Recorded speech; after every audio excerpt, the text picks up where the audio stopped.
রবি ঠাকুরের এই কবিতাটার মতো করে আমাদের ঈশ্বরের কাছে প্রার্থনা করা উচিত। বিপদে মোরে রক্ষা করো, এ নহে মোর প্রার্থনা, বিপদে আমি না যেন করি ভয়। ঈশ্বর বিপদ আনে কিসের জন্য জানেন? আমাদের মতো মানুষকে তৈরি করার জন্য। আমরা দুর্বল, আমাদের মতো মানুষকে শক্ত করার জন্য। আমরা দুর্বল। ঈশ্বর সব কেড়ে নেন আমাদের থেকে। কিসের জন্য? যাতে আমরা ত্যাগে বাঁচতে শিখি, আমাদের দেবত্বকে যাতে আমরা খুঁজে বার করতে পারি আত্মমন্থনের মাধ্যমে, না তো আত্মহত্যা দ্বারা। আমরা বিপদে পড়লে কি করি? যে না, আমাদের সব কিছু চলে গেছে, আমাদের কিচ্ছু নেই, আর বাঁচার মতো ক্ষমতাও নেই।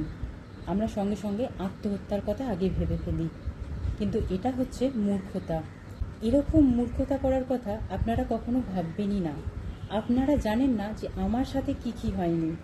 আমার জিরো পজিশান, আমার না আছে কোনো সম্পর্ক, না আছে কিছু, কিন্তু আমি একা লড়তে শিখেছি।